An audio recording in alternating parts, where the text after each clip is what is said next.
Okay, good afternoon, everyone. Thank you for zooming into the program for faculty development, or MacPFD for short, workshop on rapid evaluation of educational innovation and reform. McMaster University recognizes and acknowledges that it is located on the traditional territories of the Mississauga and Haudenosaunee nations and within the lands protected by the Dish with One Spoon, One Palm Agreement.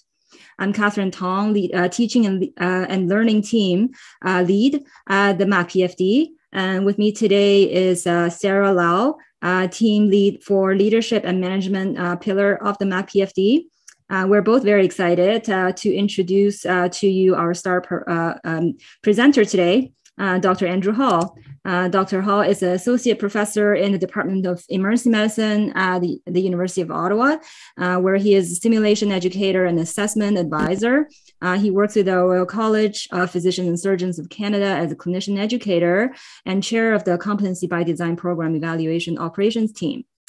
He's additionally a member of the International Competency-Based Medical Education Collaborators and co-chair of the Canadian Emergency Medicine Simulation Educators Research Collaborative, EM-SERC. His current research areas include simulation, simulation-based assessment, and competency-based medical education with a focus on evaluation and outcome, which is the topic of our presentation today. Dr. Hall wrote many papers on the implementation and evaluation of CBME programs. We're very fortunate to have you give this workshop on this very important and complex topic of rapid evaluation of educational programs. Without further ado, I'll pass it to you, Andrew. Thanks so much, Catherine, and thanks everybody for coming today. I want to welcome you all here and appreciate everyone's attendance at this busy time. So yes, I'm Andrew. I work at the University of Ottawa. I recently moved up to Ottawa from Kingston, where I spent a long time working and training at Queen's. I put associate professor in brackets, so I'm not a fraud. My paperwork and the transition of status has yet to be finalized. So technically I'm of no status right now within the University of Ottawa, but should be officially done soon. And I work at the Royal College, where I chair our program evaluation operations team, specifically looking at the evaluation of the implementation of Competence-By-Design, or Canada's Canadian Specialist Training Interpretation of CBME.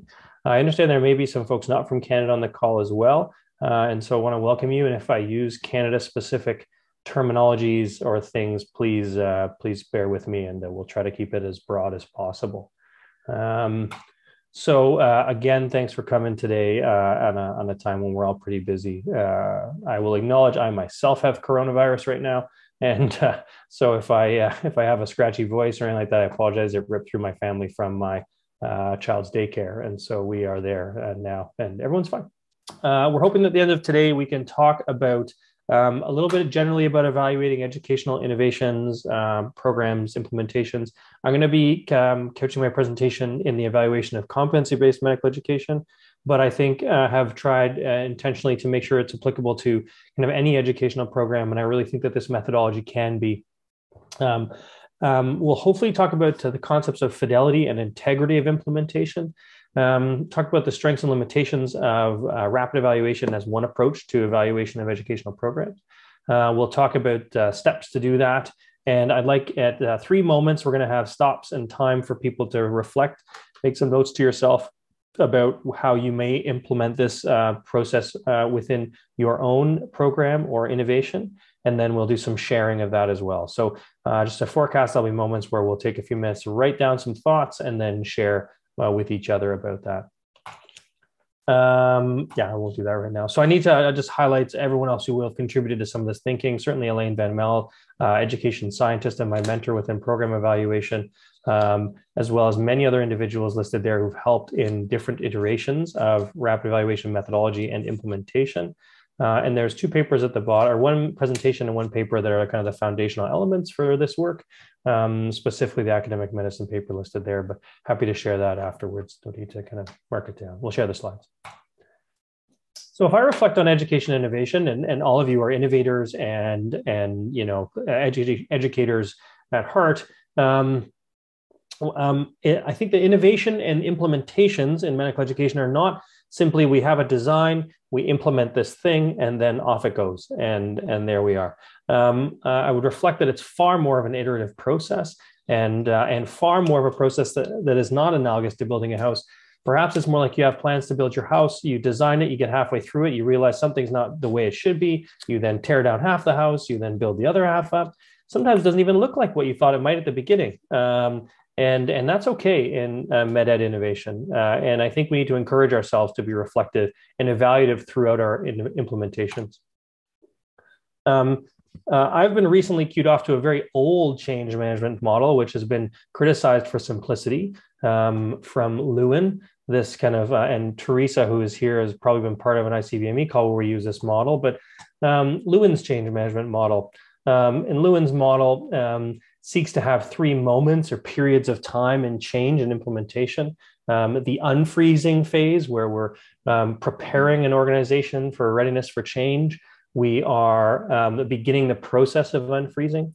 The actual change period, where there is shift and there are new ideas being implemented, and we need to encourage that change process. And then the refreezing, where we try to understand what we really need to stick, what the new change and the new implementation should really look like, and being really careful that we refreeze the way we think we should.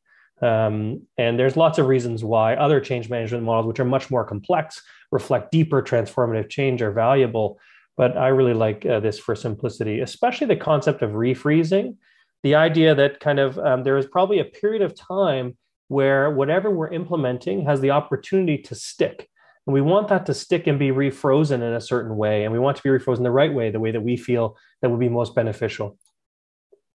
The biggest change I've been recently involved with is the implementation of competency-based medical education, both on a kind of larger scale, even beyond the borders of Canada, within Canada itself, and then specifically within the Royal College's transition. Family medicine, and many of you are from family medicine, have been doing with your CCC curriculum the implementation of competency-based medical education for, I want to say, 10 years now, and have lengthy experience with this. But this is a change that is a massive reform across the globe as it relates to medical education. Just to couch some of my later examples, I'll just refer to some elements of competency-based education here. CBME is an approach to med ed where we are designing the explicit progression of competence of health professions to meet the demands of the patient and public. It should promote a culture of self-reflection, continuous assessment, and lifelong learning. And any competency-based education program should have a set of these 5 components, which have been endorsed by a global collaborative. It should have an outcomes competency framework. There should be some progressive sequencing of competencies. Learning experiences should be tailored to competencies. Teaching should be tailored to those competencies, and it should have a robust program of assessment, a set of assessments which comprise the overall process of assessment, which are intentionally aligned to demonstrate competence. And in CBME, when we implement competency-based education, it should be a better training program. It should be more efficient, and it should create better doctors overall, focusing on the assessment of learning to ensure people are competent, but also do a better job of training people. When we've implemented competency-based education globally, locally, whatever level we want to think of, and many of you may be involved in this now or kind of in this process, I think all of us have different viewpoints on this wave that is this implementation of competency-based education. Some riding this wave comfortably, this is working well, we're doing well. For others, this implementation of a CBME may be more of a disruptive force that is ruining potentially an otherwise good time. And then some, this may be, in fact, a moment for studying, designing, and you may actually be the forces behind the waves.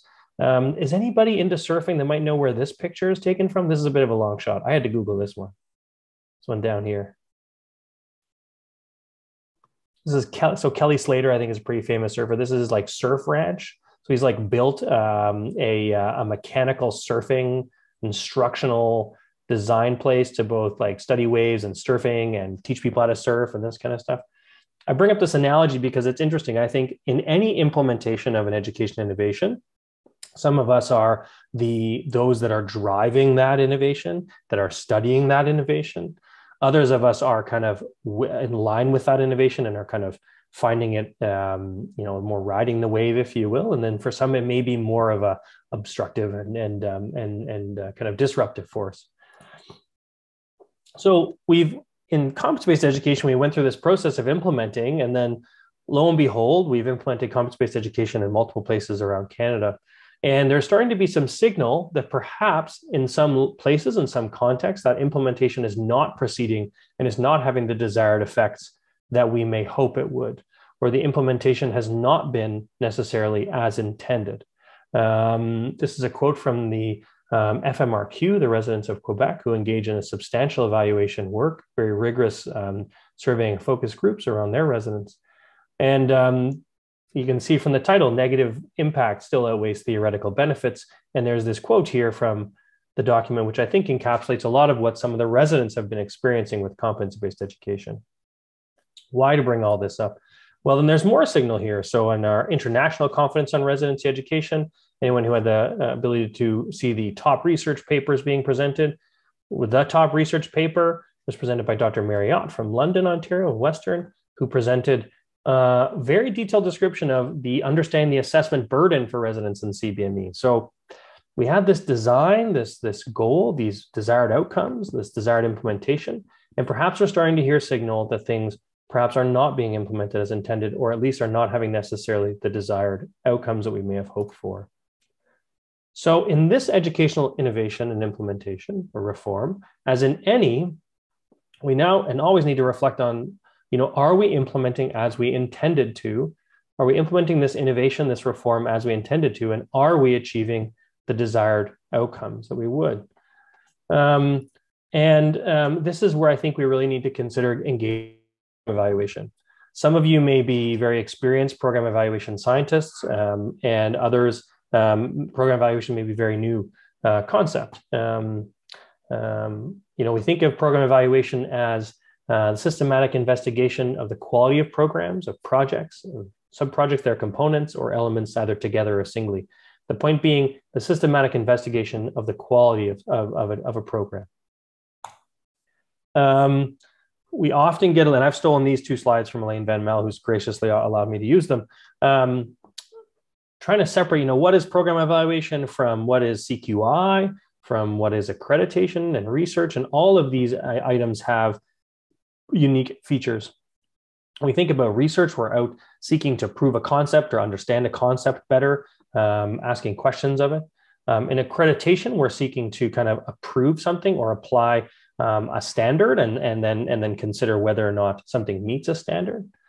In CQI, or continuous quality improvement, many of us may wear QI hats as well. I think the really thing that separates QI from program evaluation is in QI, we really seem to have a gold standard to which we're moving towards, and we understand what that may be, and we want to improve that and move towards it.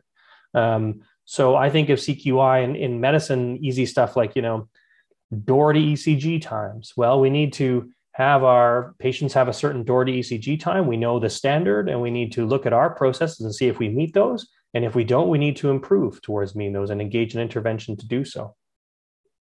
The thing that I think separates program evaluation from that is that I think in program evaluation, we don't necessarily know the exact standard, what we're moving towards. We need to continue moving forward through a process of understanding and asking questions of where we are, but also perhaps iteratively revising what we're moving towards. So not just having a gold standard that we're moving to, but rather better understanding what it is that we're trying to implement. Is it having our desired effects? And how can we adapt to move forward to doing so? Any questions about that or anything we've talked about so far? I'll just pause for a second and then we'll get into a couple of the things. Any comments or questions from the crowd? No? Does this resonate with you guys so far as far as your conceptualizations of things? Okay, great. Thanks for the head nods. I appreciate the head nods. It's the virtual space. You need at least some head nods, right? Thanks for keeping videos on too for some of you. So at the college, we have these three pillars of evaluation. And I apologize to others who've seen or heard me or others talk about this really briefly. We look at a program's readiness to implement, in this case, CBME, but this can be applied across the board, in any change, readiness to implement that change, the fidelity and integrity of that implementation, and then the outcomes of that implementation. And I've tried to, while these blend at times, consider intentional evaluations across all three pillars. We talk about fidelity of an implementation. The definition that I think is easiest to utilize is up here, but the extent to which critical components of a program are present. In the case of competency-based education, it would be the extent to which the critical components of CBME are present in a program. For another implementation, it would be simply the extent to which the critical components of that are present within the program after implementation. And for integrity, though, we really kind of want to take it a step further and consider the extent to which that implementation really embodies the key qualities of CBME or that innovation or that change you're hoping to implement. To illustrate this, we can consider the evaluation of something within our educational programs. Let's consider competence committees.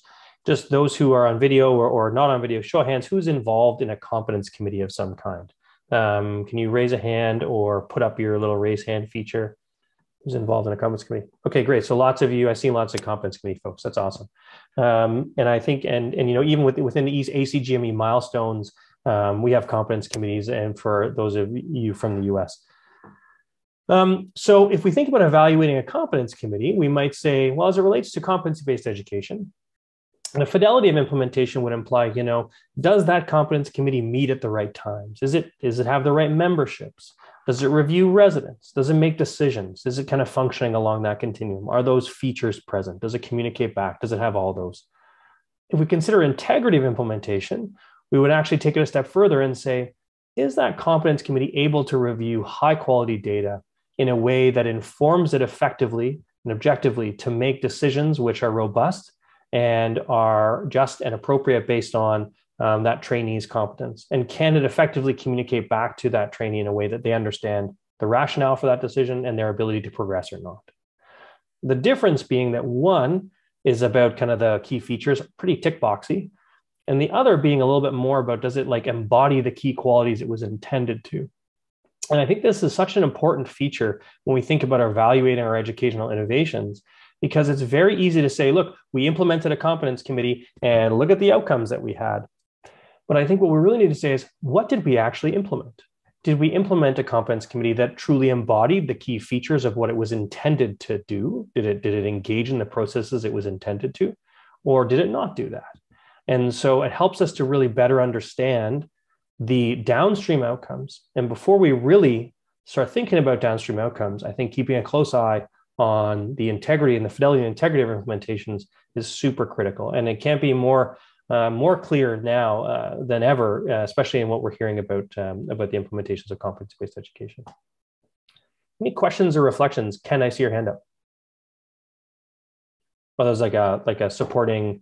Sorry, hand. I was reaching for a can of sparkling water. That's okay. I'll take it as a high five instead. Okay, can we do that? Is that all right? Thank you. That's great. Any other comments or questions on these concepts of fidelity and integrity of implementation? No. Okay. All right. So when we want to consider evaluating fidelity and integrity of implementation, there's a couple different ways to approach this. From the hat I wear at the Royal College, we have a bunch of national surveys which do a reasonable job of capturing the perspectives of certain stakeholders. So we could survey all the program directors in the country, and they'll be able to provide us with some feedback. But it's very hard to get at the underlying forces driving some of the things we see in the surface, unless I think we go down to frontline faculty, to residents, to stakeholders on the ground to really understand the deeper underpinnings of what we're seeing on the surface. And this is kind of what has driven this concept of rapid evaluation, or it's at least its interpretation within our context. So rapid evaluation is something that has been coined in different ways, I believe, at doing a deeper dive into historical literature. It's a derivation of rapid cycle evaluation, but specifically in this context was utilized for the implementation of competence-based education. It's meant to be kind of potentially iterative or cyclical, but can be one-off activities. And in this case, starts on the left with an explicit description of the program that you're hoping to implement, thinking about contexts, thinking about your planned changes and expected outcomes, and then engaging in a process of evaluation or data collection, utilizing those findings to inform adaptations, and then allowing that to further inform course correction, and then potentially changes in the description of what it is that you're hoping to implement. And so to put really kind of practically, if we were to engage in a process of using rapid evaluation, there's I like to think of things in terms of 3 key steps. Step 1 being a description of ideal implementation. So at the program level or at the whatever level it is that you are implementing your educational innovation, a description of what do we hope will happen? What is the anticipated plan? And then some process of enacting and measuring what has actually happened on the ground among frontline faculty or among stakeholders, whoever they are. And then directly comparing that ideal with enacted and appropriately implementing adaptations in response. So the kind of more granular steps in the process would be for step 1, making sure to describe your program in context. And we'll talk a bit about each one of these steps in a minute. Figuring out the best mechanism by which to describe anticipated outcomes. And this may utilize a framework of some kind, or depending on what it is that you're implementing, may not. There's different ways that we can measure and describe our enacted implementation, and we can talk about that. And we would also then engage in some explicit ways of comparing the two, the ideal versus enacted. Any questions or reflections on these steps or this process of evaluation? I can ask something, and I'm sorry if you explained it already, but when it comes to the step number 3, when it's the enacted kind of implementation, how do you find the right people or assess it appropriately to make sure that you're getting the difference? That's a great difference. Yeah, that's a great question. So how do you compare the enacted to ideal? And I think, and how do you make sure the right people are involved? I think, is that what you're wondering, Sarah? Yes. Yeah. And so I think that involves the people at every step in the process. And that's a great foreshadowing. So if the right people are involved in the description of ideal implementation, and then the right people are involved in the enacted implementation measurement, then I think that would therefore allow you to be confident that when you're comparing the two, that it is that there will be the right people involved. And I don't think they necessarily need to be the same people. And we'll talk about who would be great to have at each step in the process.